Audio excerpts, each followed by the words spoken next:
All of our productions at GCTV are sponsored in part by Bay State Health, providing the care you and your family need when you need it close to home.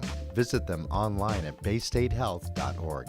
Greenfield Savings Bank. Visit them at 400 Main Street in Greenfield. Call them at 774-3191 or go online to greenfieldsavings.com. Greenfield Community College, providing access and excellence in higher education in the Pioneer Valley. Visit them at gcc.mass.edu. The Hammond Family. The Hammond family are longtime supporters of Greenfield Community Television. New Fortune Chinese Restaurant on the Mohawk Trail in Greenfield. Visit them online at newfortunema.com. Call them at 772-0838 and check them out on Facebook. Real Cleaning Services, cleaning Hampshire and Franklin County since 1972. We don't cut corners, we clean them. Check them out online at realclean.com. Call them at 413-422-1143. People's United Bank, located at 45 Federal Street in Greenfield. You can call them at 774-3713 or visit them online at peoples.com. The Solar Store of Greenfield, replacing fossil fuels and nuclear power one home at a time. Visit them at 23 Fisk Ave. Call them at 413-772-3122 or visit them online at solarstoreofgreenfield.com. Thank you to our sponsors for supporting all of GCTV's productions.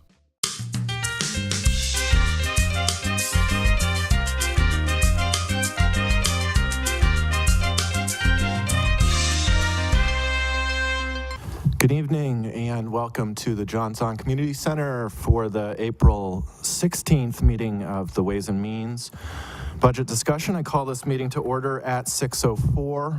This meeting's being recorded, videotaped, and broadcast. If anyone else is doing the same, please notify the chair at this time. I see none, except for GCTV. I'll take the roll. Councilor Mayo. Here. Councilor Mass is absent. Councilor Dolan. Councilor Alice. Councilor Wheeler is present. We're going to go right into FY20 operating and capital budget discussion. I'd like to invite Chief Haig up to the table.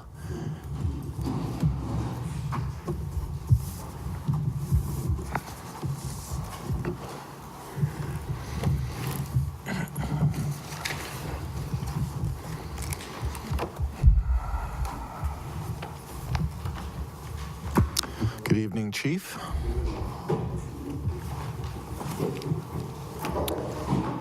Are we missing a microphone for the guest table?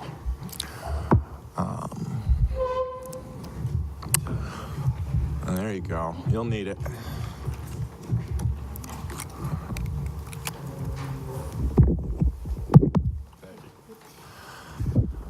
All right. All right. Good evening. Good evening. Chief, if you'd like to give a kind of summary opening statement to where the police budget is at this year, either operating and or capital, before we go into questions, be my guest. I'll make it easy on you. This capital is zero, so there's none of that. The budget is about as thin as I can make it without losing too much. I realize that it looks like a fairly substantial increase in the expense side of things when you look at the percentage-wise, but that's accounting for vehicles that we haven't purchased in some time. They've been the kind of the sacrificial lamb the last few years. I don't think we can run with it anymore, so that's back in there. On the top, it pretty much accounts for contractual obligations, with the exception of current patrol that is coming up in front of your council. For ratification, obviously that wasn't included in there because it was not completed at the time this budget was crafted, and it doesn't account for the supervisors that are going into negotiations now for next year. So those are the only things that aren't accounted for in there. Everything else is contractual obligations. Other expense lines, most of them haven't changed, to be honest with you, or if they have, they've been pretty minimal. There was some vehicle maintenance that was added back in because the cruisers are running older. The 3 that were purchased my first year here are still in existence, and they're at 100,000 or so, somewhere around there for each. A couple things that'll go up in the future, but not next year, will be the telephone. We need to keep an eye on that. It's going up a little bit, but a lot of that is because of the data usage that is coming in because of the cruiser cameras. We have to go to unlimited data for those, so it's an unlimited data for the whole department, because we have one plan for that. And I think outside of that, I'll take the questions. All right, thank you, Chief. Do councilors have questions at this time?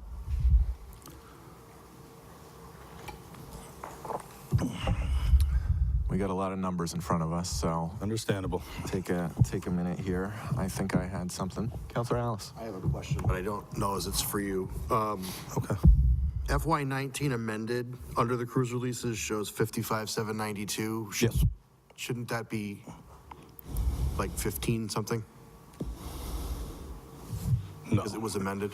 15 something? No, there was, because we still had a cruiser lease Oh, so payment. there was still the payment. Oh, yeah. Okay. So what you're seeing in the new one, and this because it's probably why you're looking at it that way, the new one has the last lease payment of the most recent ones we purchased. Okay. And then the start of an additional 3 marked units, line cruisers, for a new lease. The cost has gone up about anywhere from $3,000 to $5,000 a car, depending on what you have in there. Okay. The additional money from last year's lease payment, because you'll see that obviously FY actual, that was a little short when we overexpended it. The adopted one, the difference in that went to the replacement car that we got some insurance money back for, but we were about 15,000 short.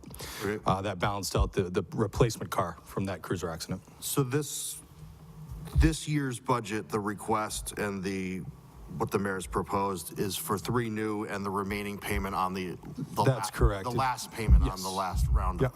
Year 3 of a 3-year lease, that's in there, and the beginning start of a 3-year lease for 3 marked units. Okay. Thank you.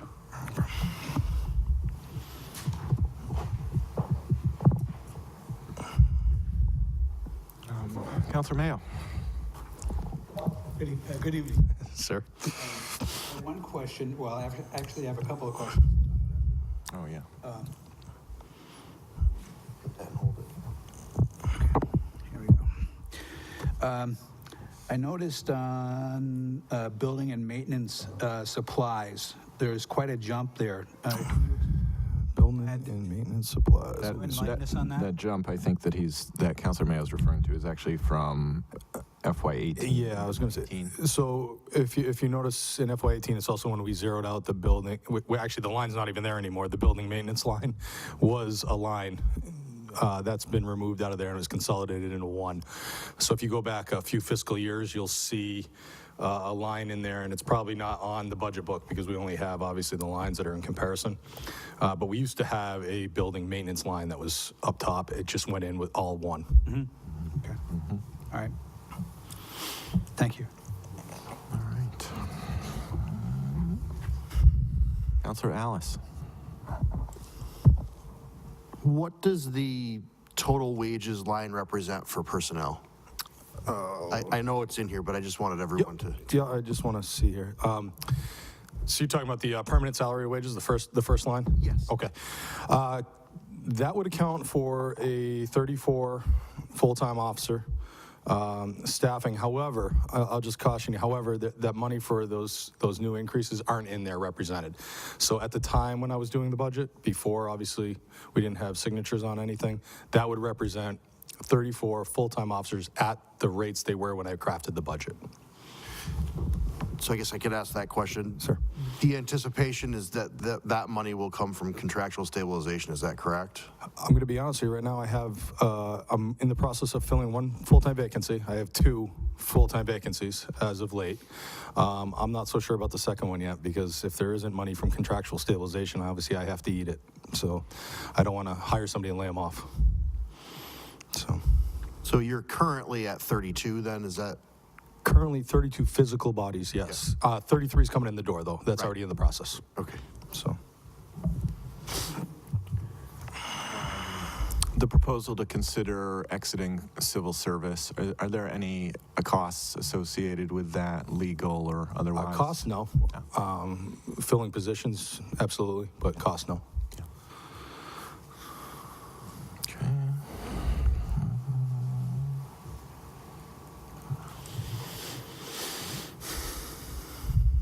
Seeing no further questions. Oh, all right, Councilor Dolan. Sorry. You got a green light. Oh, there it is. Can you just remind me, if you know off the top of your head, what the percentage increase in the new contract is, the one that was recently signed? Well, it was a three for the current fiscal year. Yeah. Because they were obviously up before, so it'd be 2 in the next fiscal year over that 3, which still isn't accounted for as well. Yeah, so we're looking at a 5% increase in next fiscal year from the 2019 For budget. that staffing, sure. Yeah, just was curious about that. 2 over 3. I mean, that's what it'd be. Councilor Mayo, did you have a question? Or no? No. All right. Seeing no further I questions know I have at 3 this time. budgets. I don't know if you want me to just stay. Yes, for all stay three here, so please. bounce We around. will move Actually, I have 4 on. if you That want. was the if big you really one, want to look but, at it. Oh, they're all big. we'll Council. move on to animal control, which is page 94, for those of you with the budget book. Yeah. So in regard to this one, we are obviously in a 3-town agreement for this. So this is based off a contractual, and it's our portion. We pay half, and the other 2 towns pay a quarter each to the full time of that. It's a little bit more, obviously, but that's contractual. So. Okay. Any questions from councilors on Councilor Dolan? I guess my only question here is this arrangement that we have working for you, and does the balance seem equitable between the 3 towns? We are definitely the busiest of the 3 towns, without a doubt. And I have a very hard-working animal control officer, so I would say yes, it's working for us. So we're getting the long end of the stick in this deal. in I some feel we ways. Okay. Very good. Any further questions from councilors on animal control? Seeing none. Dispatch is on page 90 of your book. Would you like to speak to dispatch? Sure. So the figures you see there, in the process right now of putting the 10th dispatch spot, filling the 10th dispatch spot, and this represents that. So these are with all new contractual obligations because they had signed prior to my submission. So that is where we are at prior to the year. Good. So again, 10 positions at this point. So Yeah, and is that a change from previous, or it's just... it's tough to keep Yeah. 10 spots in dispatch. It comes and it goes, but 10 is the what we're allotted for, and that's what we try to maintain. Yeah.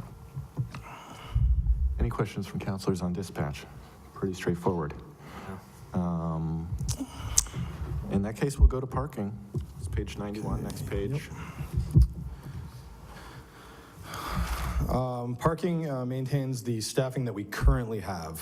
We've reduced from the year before of 1 full-time and 3 part-time to 1 full-time and 2 part-time, and that seems to be functioning pretty well. We've been fortunate to honestly have 3 employees who have been here for a substantial amount of time. It's another position that can be tough at times to maintain long-term, especially part-time. So I've been fortunate to have pretty long-term part-time people as well, and 1 full-time.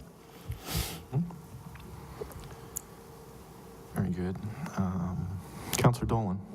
So presumably, excuse me, Catch you off guard. those part-time positions are unbenefited, is that correct? They are less than 20 hours a week. So they So are. yes. And my only other question about this, can you just give us some context on the parking meters materials line? Sure, I can give you my best. It's Yeah. it's probably more of a, I don't want to throw Marlo under the bus, but probably more of a DPW question because we don't actually, the PD doesn't actually fix and maintain the parking meters, that kind of thing. But there obviously is a line in there. We have some issues with locks on some of the meters that have to be changed. We have meter heads themselves that disappear every once in a while and that are kind of outdated that have to be changed, and the kiosks at times are very temperamental. So that's where you're going to have those type of contracted services would come out of there.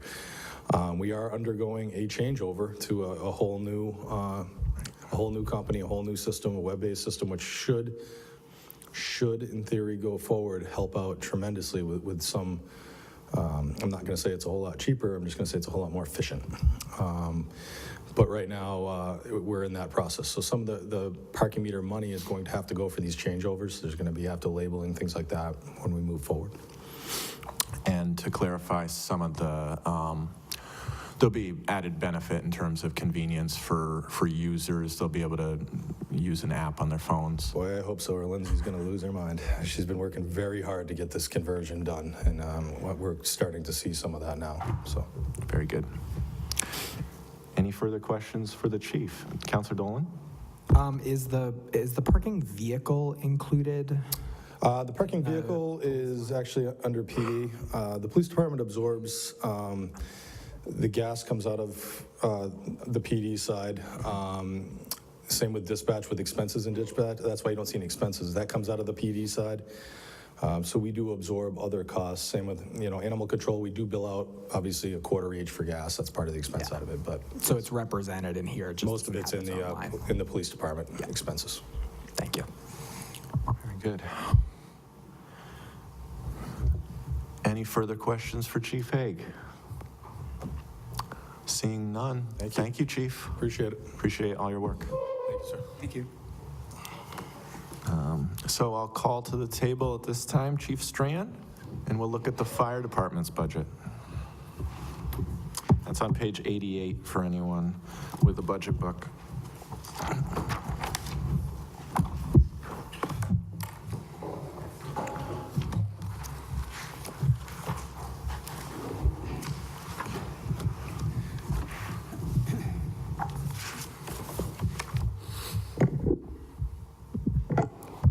Hello, Chief. Hello. Welcome.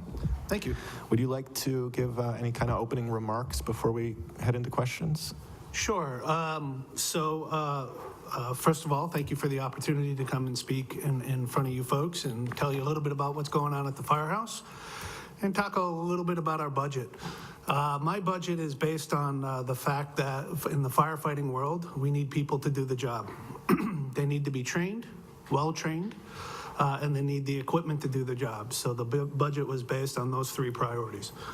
And so I can give you a little update of where we are with the fire department. Last year, 2018, was our busiest year ever with emergency responses. To give you some idea of where we've come since I've started in the department. When I first started on the department, we were running about 800 calls. We're just shy of 3,000 now. We're doing it with the same staff that we did back when I first got on the department, in some cases less staff. And so the guys at the firehouse, it's all men right now. We don't have any women. We'd love to diversify a little bit. But the gentlemen at the firehouse do a great job day in, day out. I've said it last year and I'll say it this year. They are the best group of firefighters I've ever had the pleasure of working with. They are aggressive interior firefighters. They are caring EMTs, and they go above and beyond the call of duty every time that they're called out. I'm awfully proud of the firefighters. So I will take questions. Very good. Councilors, do we have questions? Councilor Dolan?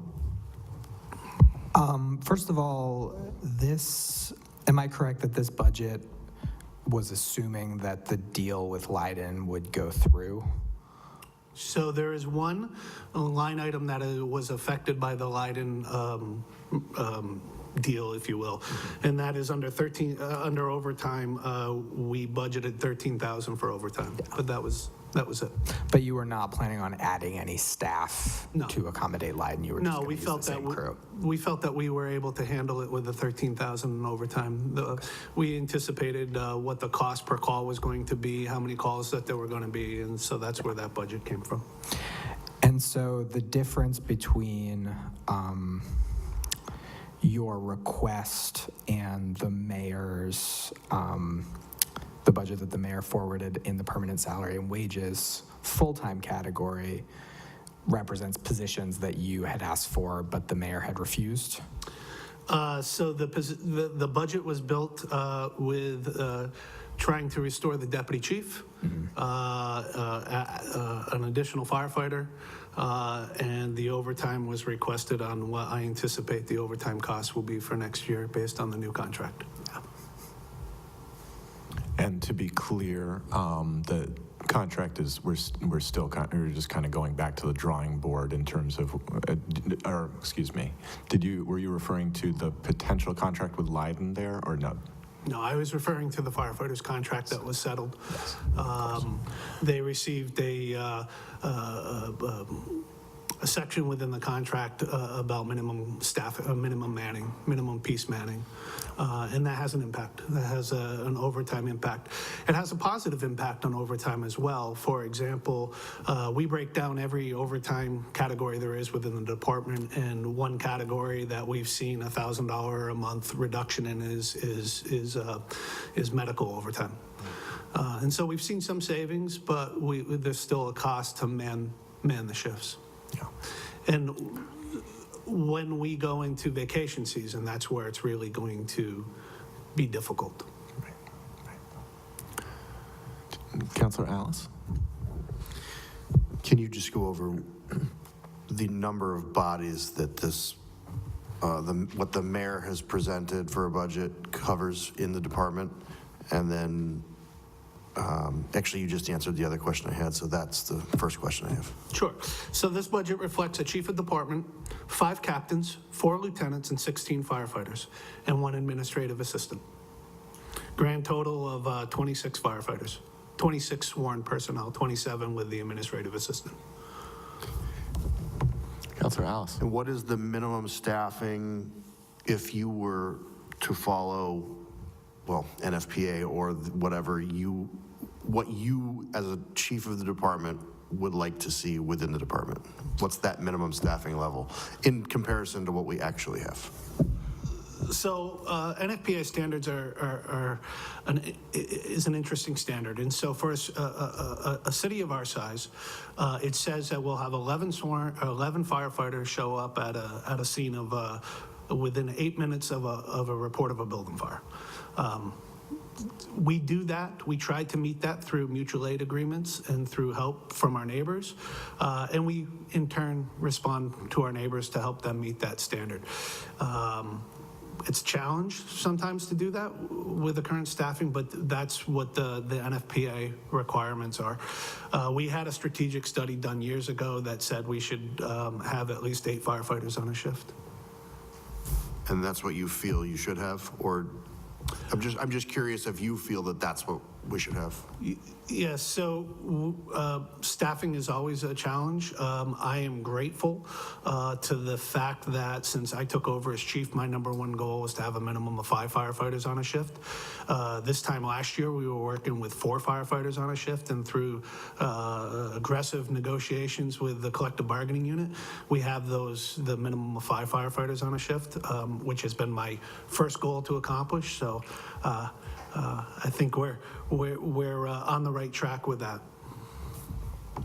Councilor Alice? So far this year in FY19, where do we stand on our overtime budget, the overtime fire department budget?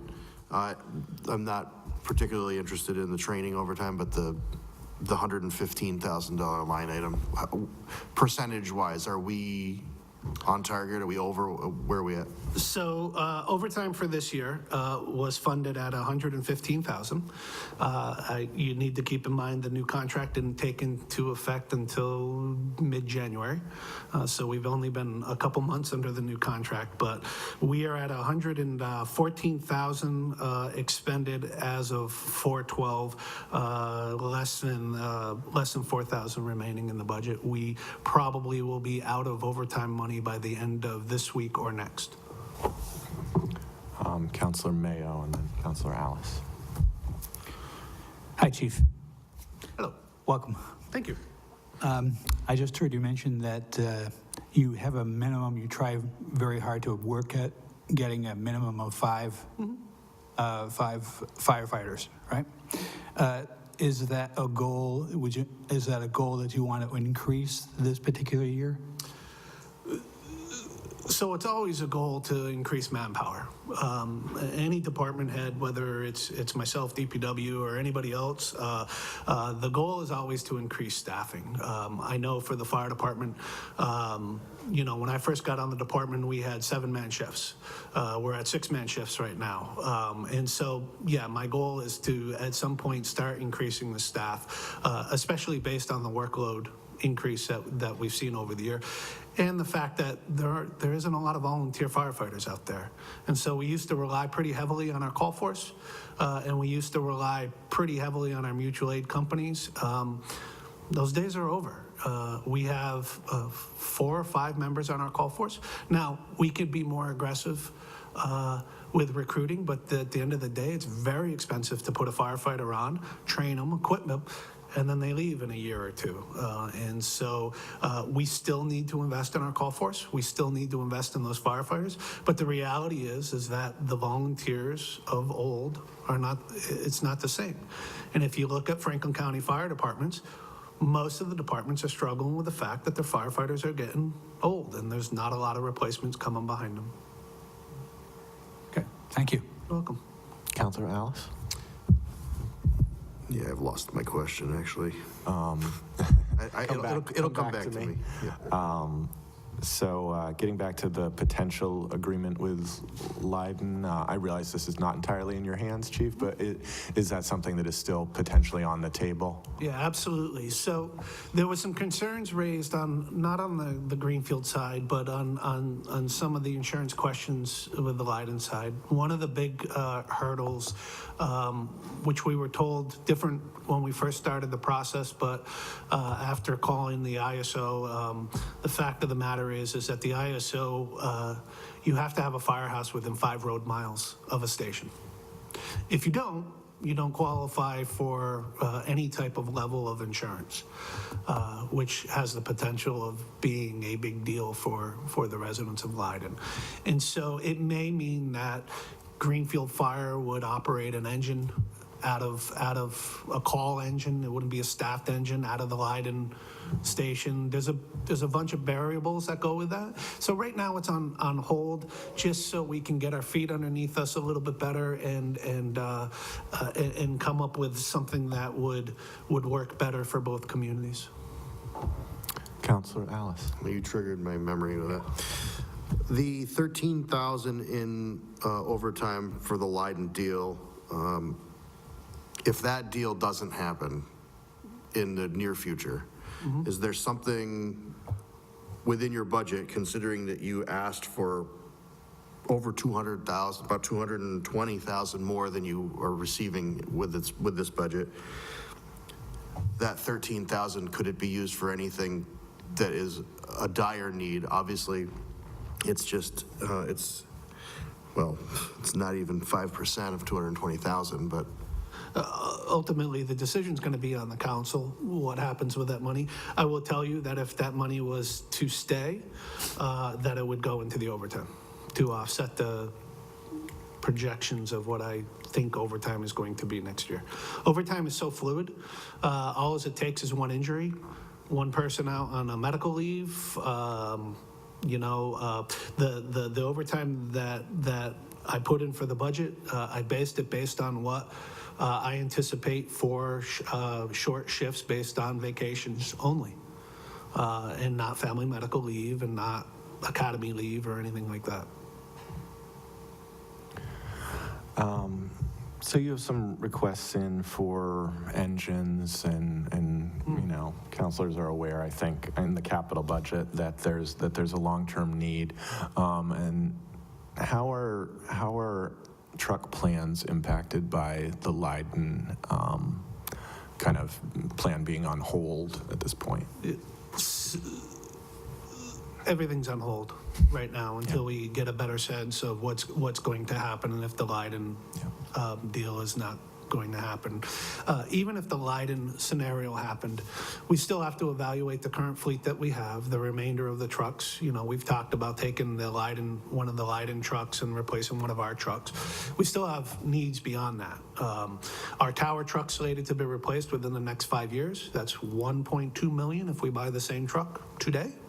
And so we're looking at different avenues for that. An engine right now, we bought an engine 4 or 5 years ago.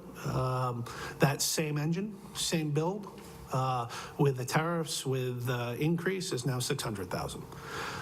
And so the equipment's not cheap. And so we have plans that will save considerable amount of money.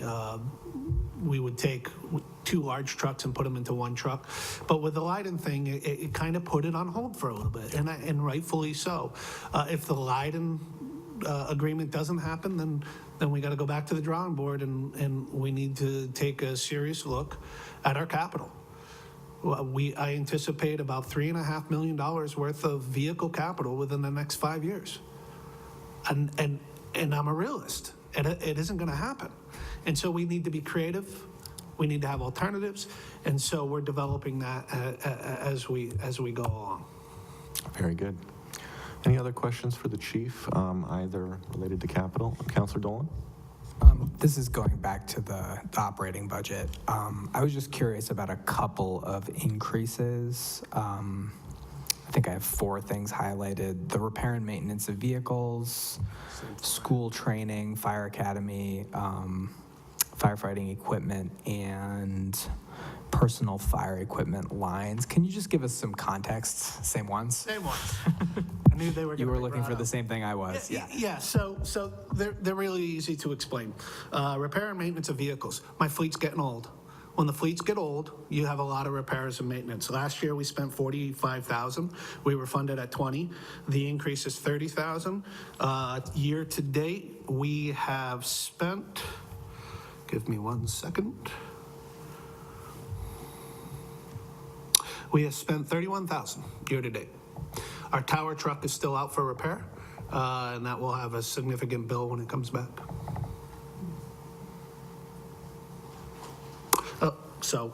School and fire academy, that one, like I said, to make a good fire department, you have to have the people and you have to train them.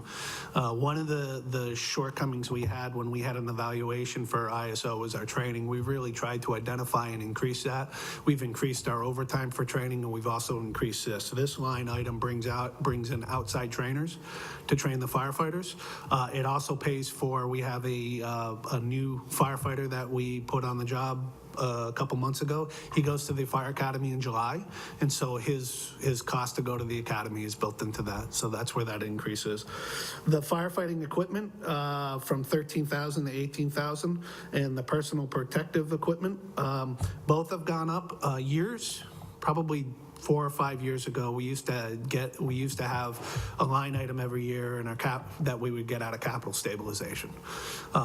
New instructions have been that we need to incorporate that into our budget. We tried to replace 3 to 4 sets of turnout gear. Turnout gear is about $2,500 to $2,700 for a complete set. Sets are only good for 10 years. Every firefighter has 2 sets. And so there's a cost with doing that. We try to be on a schedule, but every 3 to 4 years, we fall a little behind. And so this budget for the personal equipment reflects 10 sets of turnout gear versus the 3 sets. And the firefighting equipment we're falling behind on purchasing, fundamentals like hose, and this year we purchased a thermal imager camera. I need to purchase another one for next year. Just the basics for doing our job. And again, that used to be, I would say 3 or 4 years ago, out of capital stabilization. It's now built into the budget, and that's really the only increases within the budget. The PPE is very important. It's what keeps the guys safe. Buying 2-3 sets at a time is okay, but we need to infuse that every once in a while as well. And I've got probably 13 sets that are coming offline 2020. Very good. Any further questions for the chief? The last item that we have is capital. The capital request is for SCBA bottles. Every 15 years, the tanks that the firefighters wear on their backs have to be replaced. We have close to 100 of them that are coming offline in 2020. We will be replacing around 50 to 60 of them. So that's what the request is. Very good. For the folks, Councilor Alice, yeah. So you're replacing 60 of the 100 that are going out, so you're just downsizing We the are. number of bottles that you have? We are. Is that appropriate, or is that? It is. So I have a firefighter that is in charge of doing the SCBAs and the bottles. And him and I have went back and forth. What this does for us is that this provides a bottle for every pack on the truck, a spare for every pack on the truck, and some extra bottles for the rescue and the tower. What it's going to cut back on is we have extra bottles in the firehouse that are in racks. It will cut back on the amount that we have, but in order for us to do our job and have enough air tanks, I'm confident that that's the appropriate number. Remember, we're not taking them all out of service. Out of the ones we have, we're downgrading about 30 of them. Okay. It sounds like a lot when you say 100 to 60. It sounds like 40%, but that's in fact not, because you have more than 100 bottles total. That's correct. Okay, thank you. Very good. We were fortunate to receive a grant 15 years ago that really put it a good amount of bottles in, and so we're just gonna reduce that. Okay. If I can highlight one thing with overtime, because overtime is always an issue in a fire department. It has been since I've started day one at the firehouse. Just to give you a comparison of where we were for overtime, in 2007 and 2008, we were spending $228,000 on overtime. Decade ago. And so the 120 that's in the budget, and then whatever happens to the 13,000, I would highlight that by saying I think we're doing pretty good about managing the overtime. I have counterparts that are in our area that are spending $600,000 on overtime, and another department that spends $400,000 on overtime. And when I say how much we spend on overtime, other chiefs kind of look at me with a strange face and say, we're not quite sure how you do it. Our job is labor intensive. There's manpower that needs to do it. We are doing everything we can to reduce the overtime within the department. If I reduce it any further, it comes down to not having a fire truck available. Because between staffing the staff or recalling firefighters when they're committed on a call, we're staffing a fire truck. And if we don't have the overtime to do that, and we cut back on the overtime, then at some point, there's going to be a truck that's not going to be staffed. So. Councilor Alice. Thought of another question. Overall, in the 2019 budget currently, percentage-wise, are you on track, or are you? Right now, we're on track. Okay. I'm not warm and fuzzy that we're going to stay that way. We are one fire away from making it so we're not going to be on track. But with some adjustments we've made within the department, we started in January by putting a spending freeze on. We have curtailed, we've slowed. Let me rephrase that. We haven't purchased anything. We've purchased here or there the stuff that's been needed, some small stuff, but we've been holding off on doing that. We work closely with the collective bargaining unit to try to re-identify, be more efficient with the way that we use our overtime and when we call for the overtime. My guys, my officers do a great job of trying to manage a call and worry how to cover the firehouse when they're handling that call. It's a tremendous responsibility. It's very difficult to say, I'm going to be tied up here for 20 minutes or I'm not. Because if they're tied up for 20 minutes, then they need to recall firefighters to start staffing that other engine. And so that's how we do it. So it's a difficult road for my officers to try to manage that. I can understand that. Would you like to, since you're here, these meetings are on tape, GCTV is broadcasting them, would you like to speak at all to the proposed fire station facility? to the Beacon Riddell Street location, because we do have an appropriation to potentially do a study. Sure. So back 10 or 15 years ago, we started down the road of a public safety complex and identified what we need for a public safety complex, and specifically on the fire department side, the fire department. We've worked with an architect that evaluated about 11 or 12 sites throughout Greenfield. Most of them became unavailable because they were, progress. There was businesses that went in or other uses. His quote to me about 3 months ago was, out of all the sites that he has picked, this is probably one of the best sites that it is. From a response area, it is if out of a single firehouse, it's the best location for being in the center of town, to be able to cover the town. There's some concerns that I've heard from neighbors, specifically on the Riddell Street side. And when I tell them the fire trucks aren't going on Riddell Street, the fire trucks are going to be on Beacon Street, and we would develop good neighbor policies.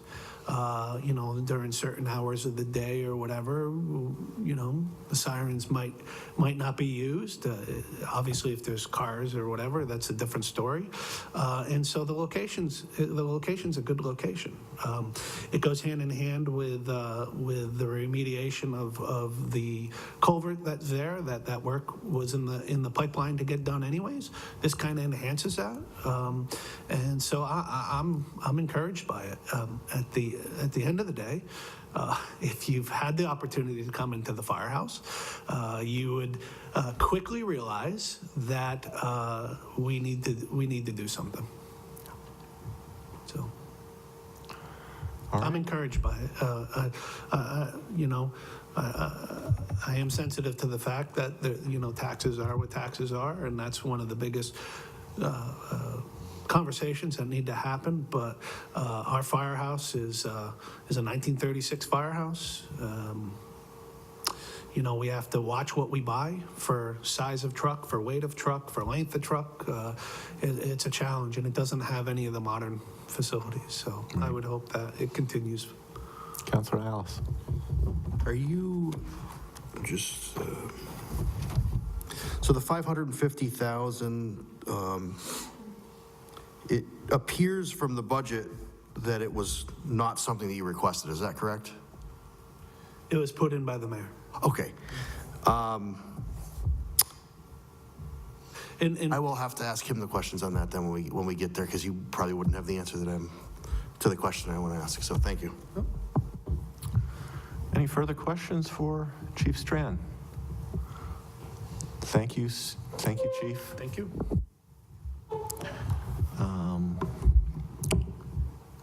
Councilor Alice, would you like to ask those questions now if the mayor is willing? I should certainly. I'll invite Mayor Martin to the table, put him on the spot here at this time. Councilor Dolan? Just a quick question while we're transitioning. The emergency management, is that going to be done with the small departments?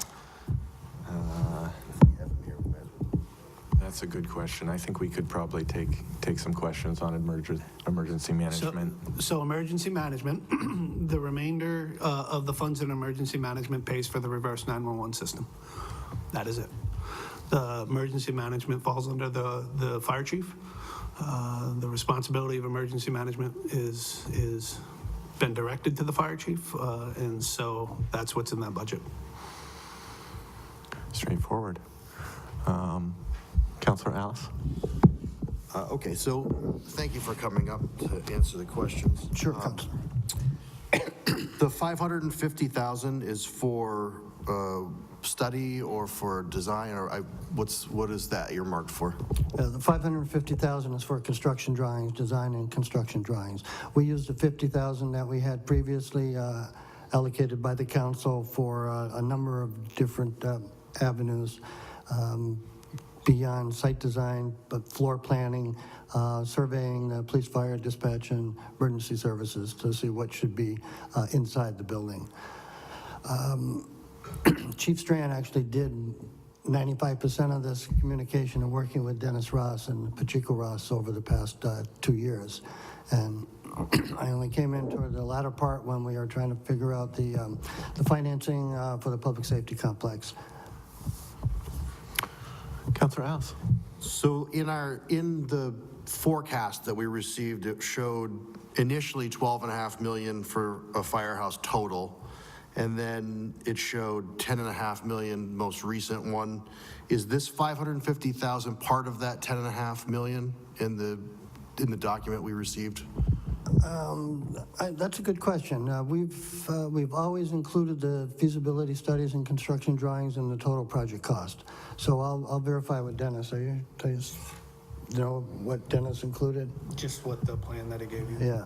So I can verify that for you, but I would imagine that it's part of the 10.5.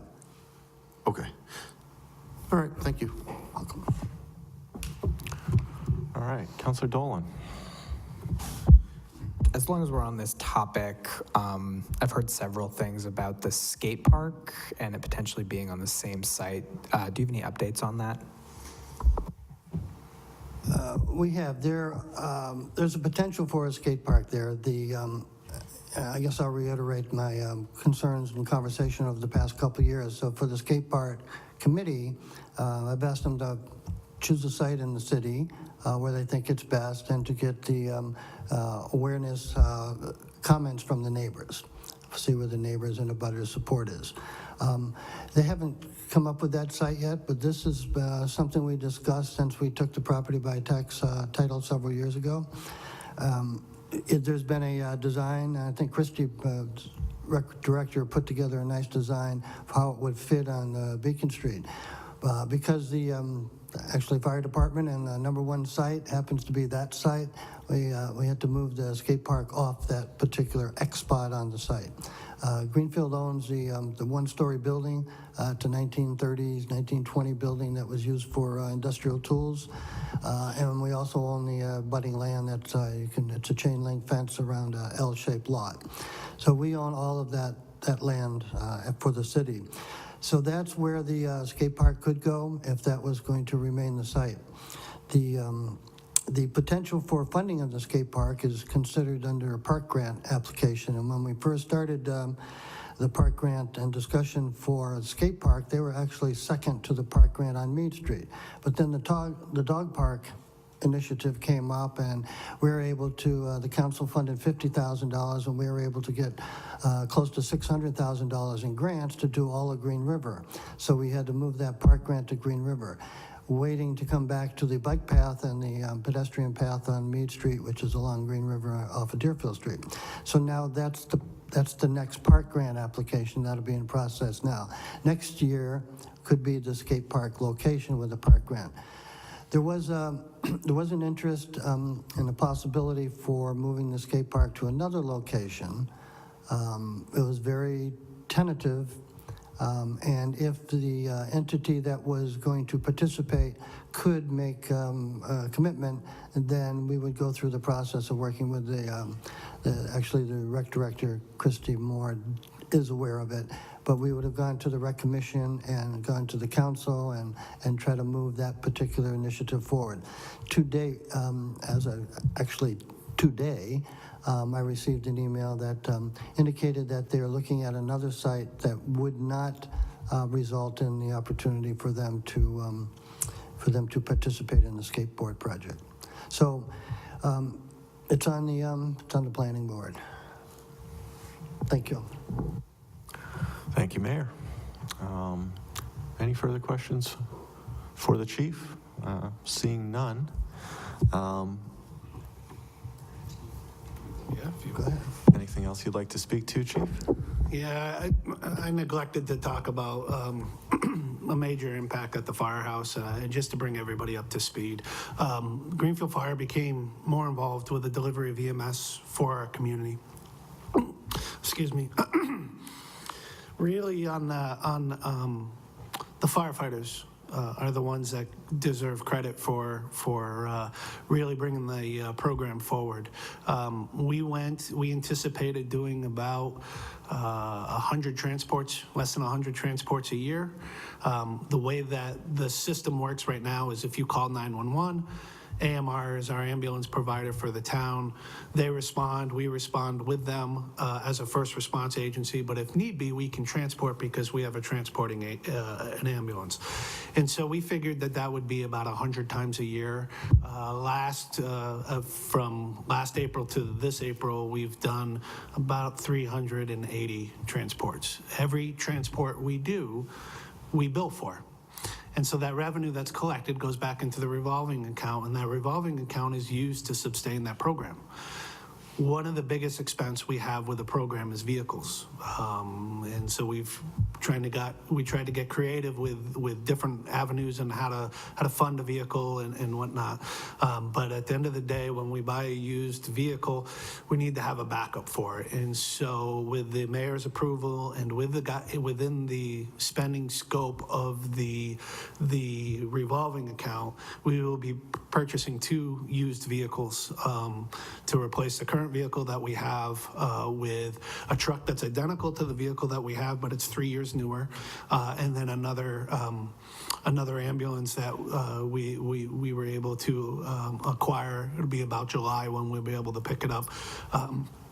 You won't miss it. It's much larger than the vehicle that we have right now, but it just so happens that it was the cheapest alternative for us, and it should be a very, very good truck. And so what that does for us is our primary rig, when it's out of service for maintenance, the backup will be able to be there and be in service, so we're never down an ambulance. Currently running with 1 ambulance. When it's out for maintenance, we're dead in the water. And so we've had some engine problems, which is not uncommon for a truck of this age, that put us out of service for about 30 days since the calendar year. Potential loss of revenue was about $25,000. So it's important for us to have a backup for the primary truck so we can fulfill the mission that we have. Very good. Any questions around ambulance or EMS while the chief is still here? Yeah, Mayor? Just to also comment on our ambulance contract. We have a 3-year contract. Of course, we had it with Medcare when they were here. They sold to AMR as the entity that owns that contract. It expires at the end of May. We're in negotiation now. It'll be accelerated a little bit in the next 60 days. The outcome of that negotiation, of course, we're obviously looking to continue the relationship with the professional ambulance service at no cost to the city of Greenfield. As we work through the negotiations, we also want to be a strong partner, and the Chief Strahan is working closely with AMR, a strong partner to provide the first responder and transport and on-demand type of ambulance service that we want to maintain in Greenfield. So probably when a new contract comes up, it'll be for 3 years. We'll bring a copy of that to the council for their notice, certainly. Very good. Seeing no further questions, thank you both for your time. We have no other agenda items this evening. We will be convening before council tomorrow night just for some first readings. Our next budget discussion meeting is next Thursday, April 25th, where we'll be we'll have the schools before us as well as the treasurer collector, and then DPW will be in May. Thank you everyone for coming. I'm going to adjourn this meeting at 6:55.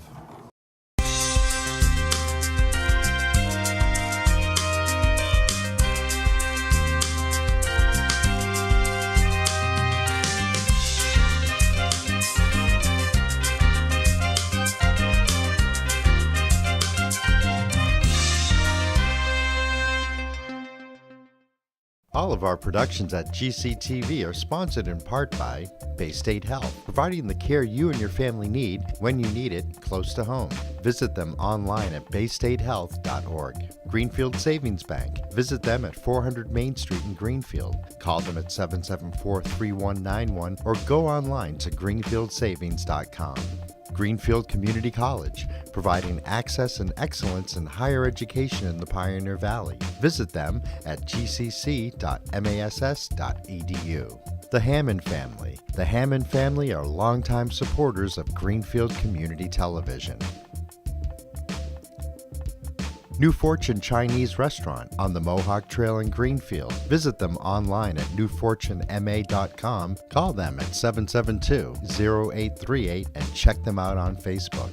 Real Cleaning Services, cleaning Hampshire and Franklin County since 1972. We don't cut corners, we clean them. Check them out online at realclean.com. Call them at 413-422-1143. People's United Bank, located at 45 Federal Street in Greenfield. You can call them at 774-3713 or visit them online at peoples.com. The Solar Store of Greenfield, replacing fossil fuels and nuclear power one home at a time. Visit them at 23 Fisk Ave. Call them at 413-772-3122 or visit them online at solarstoreofgreenfield.com. Thank you to our sponsors for